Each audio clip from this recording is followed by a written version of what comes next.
Bismillahirrahmanirrahim. Assalamualaikum warahmatullahi wabarakatuh. Berjumpa lagi teman-teman semua bersama saya. Pada kesempatan kali ini saya akan menyampaikan atau menjelaskan mengenai teknik analisis jalur dalam penelitian kuantitatif. Jadi selain analisis regresi, ada juga analisis jalur ya. Ini untuk analisis regresi seperti ini. Satu variabel dependen yang dipengaruhi oleh dua variabel independen. Ini beda dengan analisis jalur, namun pada dasarnya hampir sama saja ya. Pada ujungnya nanti akan diketahui pengaruh secara bersama-sama X1 dan X2 terhadap Y. Untuk analisis regresi ini, yaitu X1 dan X2 berpengaruh terhadap Y. Ini secara parsial, X2 juga secara parsial, dan untuk panah tengah ini adalah secara bersama-sama. Dari sini ya, ini ada kotak di sini, artinya ini pengaruh secara bersama-sama. X1 dan X2 baik secara parsial maupun secara simultan berpengaruh terhadap Y. Gitu. Oke, kita langsung saja ke analisis jalur. Nanti kita bahas sedikit juga ya perbandingan antara regresi dengan jalur. Jadi kita akan bahas sedikit tentang regresi juga. Oke. Dalam memperoleh hasil penelitian diperlukan adanya sebuah perancangan untuk melakukan analisis pada data yang telah dikumpulkan. Adapun rancangan analisis selain regresi adalah analisis jalur atau path analysis. Menurut Ghazali menyatakan bahwa analisis jalur merupakan perluasan dari analisis regresi linear berganda ya, atau analisis jalur adalah penggunaan analisis regresi untuk menaksir hubungan kausalitas antar variabel. Jadi sama-sama saja sebetulnya ya. Namun perbedaannya, untuk analisis jalur ini ada pengaruh variabel secara tidak langsung dan secara langsung dari X terhadap Y gitu. Penelitian yang menggunakan jalur diperlukan diagram jalur, path diagram yang akan menggambarkan struktur hubungan antara variabel penyebab dengan variabel terikat. Diagram jalur dapat digunakan untuk menganalisis pengaruh langsung ya, atau direct effect.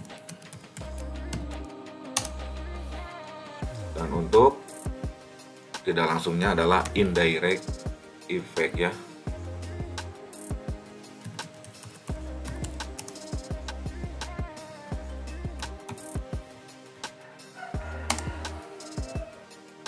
Pengaruh tidak langsung, indirect effect. Pengaruh langsung dan pengaruh tidak langsung dari variabel bebas X terhadap variabel terikat Y. Pengaruh-pengaruh itu dapat dilihat pada nilai koefisien jalur ya, yang ditunjukkan dengan lambang rho seperti ini, kayak P ya, P miring. Dimana secara matematik analisis jalur mengikuti model struktural. Nah, begitu ya. Jadi seperti ini, beda dengan regresi ya. Kalau regresi itu tidak ada hubungan korelasional antara X1 dengan X2, tidak ada hubungan korelasional. Ini simbolnya ya, R X1 X2, artinya ada korelasi gitu. Dan ini koefisien jalur yang ditunjukkan dengan simbol rho dari X1 ke Y, dari X2 koefisien jalurnya ke Y ya.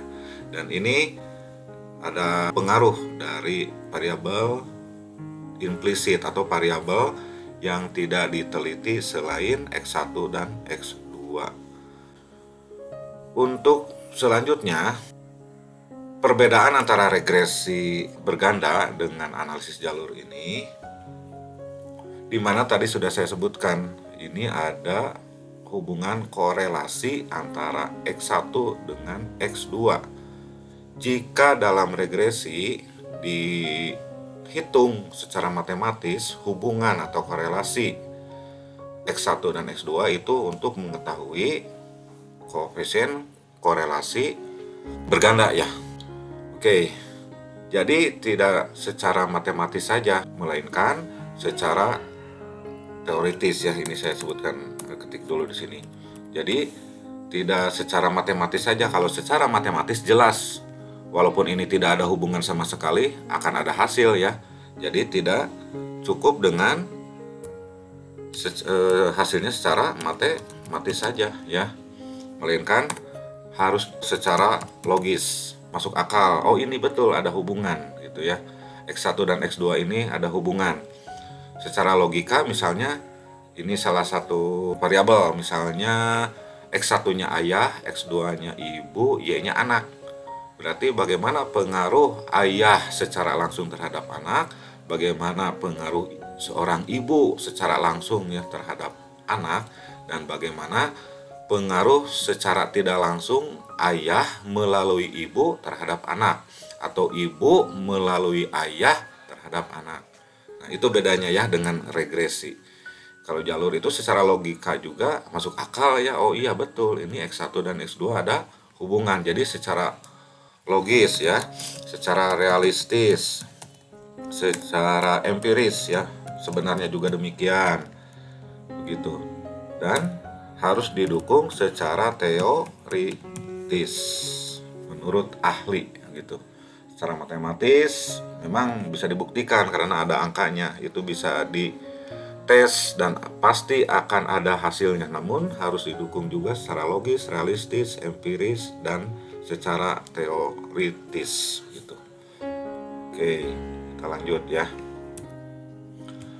Nah, ini ada keterangannya dari sini. Kalau lambang atau simbol rho ini koefisien jalur antara variabel bebas dan terikat. Untuk R sudah saya jelaskan di video sebelumnya, yaitu korelasi, koefisien korelasi persen, bukan RP atau korelasi parsial. Jadi di sini tidak dihitung korelasi parsialnya, beda dengan regresi ya. Untuk Y variabel terikat, untuk X variabel bebas. Ini terikat endogen akibat ya. Untuk X ini eksogen atau penyebab. Ini simbol E atau epsilon variabel implisit, residu, faktor lain selain variabel bebas gitu. Nah, ini untuk persamaannya seperti ini. Dan untuk mengetahui pengaruh langsung dan tidak langsung, ini saya sudah bikin rumusnya seperti ini ya, langkah-langkahnya. Dan nanti total pengaruhnya ini akan menjadi hasil koefisien determinasi. Ini ada sebuah contoh di mana dari contoh ini terdiri dari 34 sampel yang terdiri dari 3 variabel X1 dan X2 terhadap Y. Ini sudah saya hitung seperti ini hasilnya ya, ini hasilnya. Jadi dapat diketahui bahwa nilai untuk korelasi X1 dengan X2 sebesar 0,481. Dan untuk koefisien beta atau koefisien jalurnya ini akan terlihat dari sini ya. Beda dengan regresi. Kalau regresi itu ini hasilnya, nilainya. Kalau untuk jalur itu dari sini nilainya ya. Oke, kita lanjut saja. Ini epsilonnya sudah diketahui. Nah, ini setelah dihitung dengan menggunakan SPSS, maka diperoleh hasil seperti ini.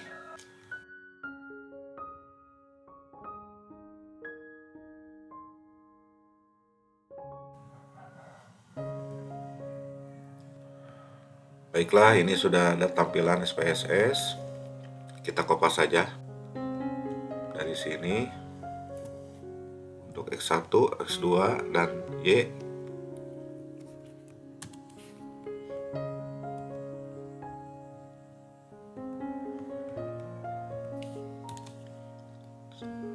Pasti saja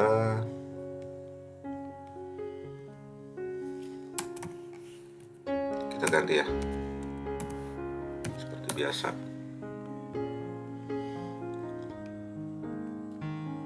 Korelasi dulu, ini bivariat X1 dan X2.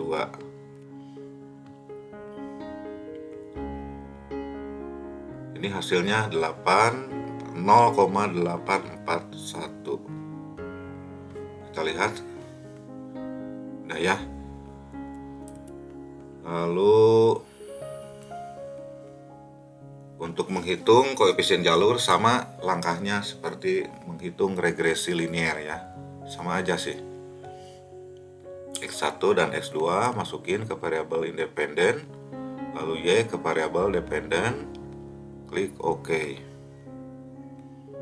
Nah, ini hasilnya ya untuk koefisien, dan ini untuk koefisien determinasi, dan R besar ini adalah koefisien korelasi berganda.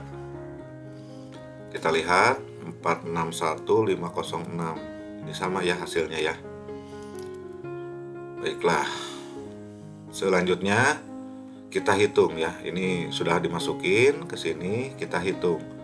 Untuk koefisien jalur X1 dengan Y ini sebesar 0,461 dikali 0,461. Ini sesuai dengan rumus atau langkah-langkah yang sudah saya sampaikan ya. Yang ini ya.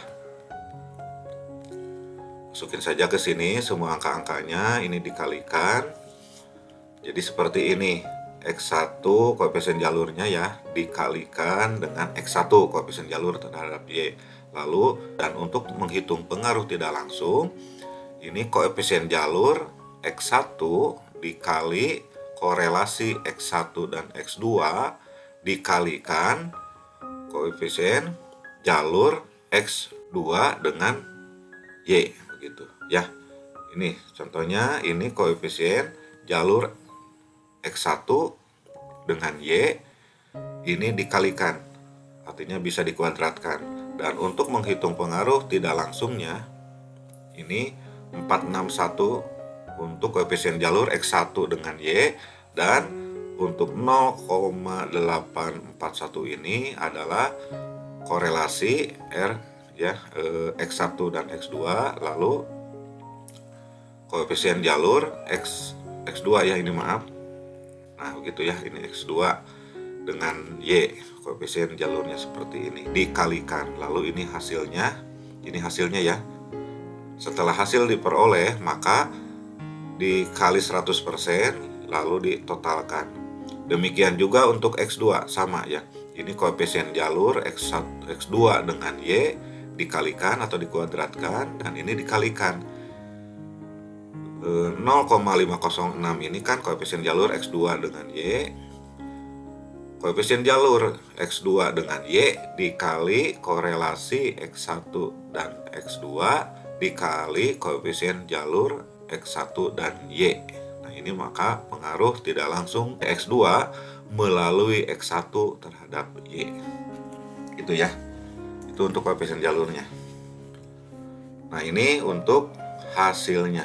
Setelah diperoleh pengaruh langsung dan tidak langsung X1 dan X2, maka dijumlahkan atau ditotalkan menjadi koefisien determinasi, yaitu sebesar 86,2%. 86,2% ini nilainya sebagai R², nilai R² ya, atau koefisien determinasi. Oke, saya akan membandingkan jika ini betul-betul sama pada akhirnya ya. Kita ke SPSS lagi. Seperti regresi, kita menghitung zero ordernya ya. Nah, ini zero order itu untuk menghitung pengaruh secara parsial. Ini untuk regresi, jadi kita bandingkan saja ya. Apakah betul tidak nilainya seperti itu ya, dengan jalur sama atau tidak maksudnya.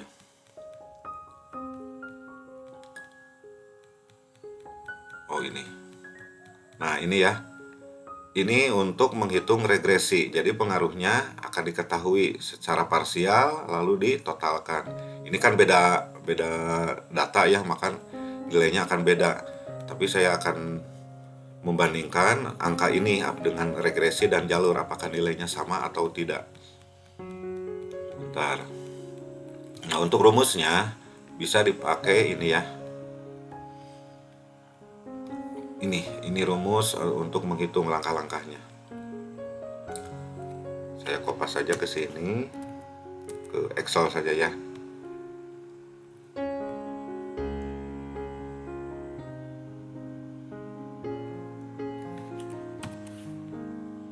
Kita hapus saja dulu.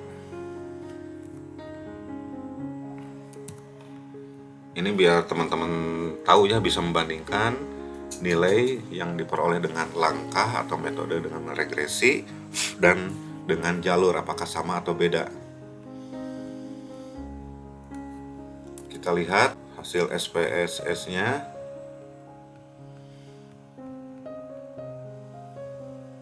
Oke, nah ini untuk nilai betanya ya. Ini untuk nilai beta kita masukin 0,461. Terus ini untuk X1 dan untuk X2 nya 0,506. Lalu untuk zero order ini sebetulnya korelasi ya, korelasi X dengan Y 0,887. Untuk X2 0,894.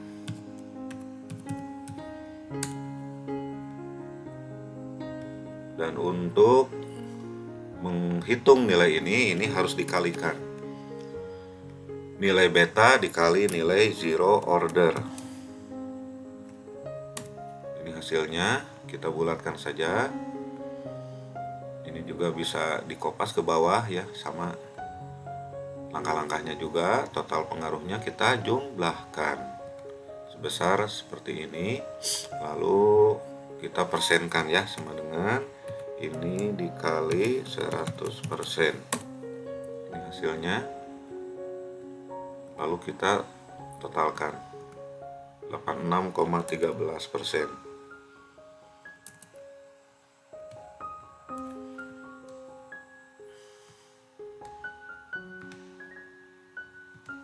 Nah, ini hampir sama sebetulnya ya. 86,2%, 86,1%. Ini ada yang perlu dibulatkan sebetulnya ya. Mari kita coba. Ini yang perlu dibulatkan. Makanya tadi pas di analisis jalur itu ada perbedaan ya. Ada yang harus dibulatkan. Kita munculkan angkanya 4 angka di belakang koma. 0,461088 Nah, ini hasilnya. Yang ini nggak apa-apa ya, soalnya ini sudah dari sononya. Nah, yang ini 0, jika ditutup 0,4089. Ini 0,453. Nah, betul yang ini ya. Bisa diketik secara manual saja, 0,453. Nah, udah gitu ya. Sorry. Nah, tampilkan kalau ini seperti ini. Nah, ini persennya maaf, 40,9% untuk pengaruh X1 terhadap Y dan 45,3% untuk pengaruh X2 terhadap Y. Jadi total pengaruhnya 86,2% ya, 86,2% yang ini. Dan kita lihat untuk hasil analisis jalur, apakah sama atau tidak. Nah, ini ya, ini perhitungan yang sudah dilakukan, tahapannya seperti ini. Nah, lihat ke sini, berarti ini sama ya. Untuk X1 40,9% dan untuk X2 45,3%. 3%. Ini saya kopas saja biar pahamnya. Ini hasil perhitungan jalur. Nah, ini analisis regresi. Ini hasil analisis jalur. Nah, begitu. Kita lihat di sini. Ini juga sama ya. Kalau untuk faktor lainnya juga sama, bisa dihitung seperti ini. Sama dengan 100% dikurangi 86,2%. Untuk analisis regresi ini hasilnya, tapi langkahnya beda. Kalau ini beta dikali zero order. Ini nilai koefisien determinasi, ini secara parsial, KD parsial, ini KD parsial, dan ini KD simultan. Hasilnya sama untuk analisis jalur juga, ini tapi kalau analisis jalur ini ada pengaruh langsung dan pengaruh tidak langsung. Ini ditotalkan, lalu hasilnya seperti ini, sama ya. X1 terhadap Y sebesar 40,9. Untuk pengaruh X2 terhadap Y ini secara parsial sebesar 45,3%. Untuk total pengaruhnya 86,2%, sama aja hasilnya ya. Dan untuk epsilonnya juga sama. Jadi pada dasarnya untuk regresi dan analisis jalur ini ujung-ujungnya sama untuk menghitung pengaruh secara parsial maupun secara simultan. Jadi perbedaannya untuk regresi itu tidak ada pengaruh langsung dan pengaruh tidak langsung. Berbeda dengan jalur. Kalau untuk regresi menghitungnya nilai beta dikali nilai zero order. Kalau untuk analisis jalur ini harus dihitung dulu pengaruh langsung dan pengaruh tidak langsung. Untuk menghitung pengaruh tidak langsung seperti ini ya. Jadi ada dua langkah untuk menghitung pengaruh tidak langsung. Ini melalui. Beda dengan yang pengaruh langsung atau direct effect, ini tidak ada melalui gitu. Jadi saya ulangi lagi. Untuk pengaruh langsung dan tidak langsung. Pengaruh langsung X1 terhadap Y. Pengaruh tidak langsung X1 melalui X2 terhadap Y. Nah, itu untuk menghitung pengaruh secara parsial X1 terhadap Y. Sekarang untuk menghitung pengaruh secara parsial X2 terhadap Y, yaitu pengaruh langsung X2 terhadap Y dan pengaruh tidak langsung X2 melalui X1 terhadap Y. Itu untuk jalur. Gitu ya. Silakan yang memiliki modul untuk dibaca-baca lagi. Dan akan saya bahas ini interpretasinya ya dari hasil perhitungan jalur. Variabel kompetensi atau X1 ya, ini X1. Jadi judulnya pengaruh kompetensi dan motivasi terhadap kinerja karyawan. Variabel kompetensi terhadap kinerja karyawan mempunyai pengaruh langsung sebesar 40,9%, pengaruh tidak langsung melalui hubungannya dengan variabel motivasi sebesar 19,7%, sehingga total pengaruhnya adalah sebesar 40,9%. Gitu. Jika dengan regresi juga sama ini ya. Nah, ini regresi, hasil regresi. Untuk X2, variabel motivasi terhadap kinerja karyawan mempunyai pengaruh langsung sebesar 45,3%. Pengaruh tidak langsung melalui hubungannya dengan variabel kompetensi sebesar 19,7%, sehingga total pengaruhnya 45,3%. 45. Ini untuk regresi ya, ini untuk jalur, sama aja. Hasil perhitungan koefisien determinasi atau R kuadrat yang dinyatakan dalam persentase menggambarkan besarnya kontribusi semua variabel bebas yaitu X1 dan X2 ya, kompetensi dan motivasi dalam menentukan variabel kinerja karyawan sebesar 86,2%. Sama, mau regresi mau jalur juga sama. Dan ini hasil SPSS-nya. 86,2%. Lanjut, ada faktor lain ya, ini sedangkan faktor lain yang tidak diteliti dan turut mempengaruhi variabel kinerja karyawan ditunjukkan oleh nilai epsilon sebesar 0,138 atau 13,8%. Ini 13,8%. Dan untuk menghitung epsilon ini sudah saya bikin rumusnya ya. Sudah saya bikin rumusnya. Bentar. Nah, ini untuk rumusnya ya. Ini untuk rumus mencari epsilon. Silahkan. Sama untuk menghitung regresi juga, epsilonnya harus dicari ya menggunakan rumus seperti tadi. Baiklah, itu saja mungkin yang bisa saya sampaikan. Bila mana ada pertanyaan, boleh via WhatsApp atau langsung ya. Dan untuk mahasiswa-mahasiswi saya, silahkan dikerjakan tugasnya, sudah ada di modul. Itu saja yang bisa saya sampaikan.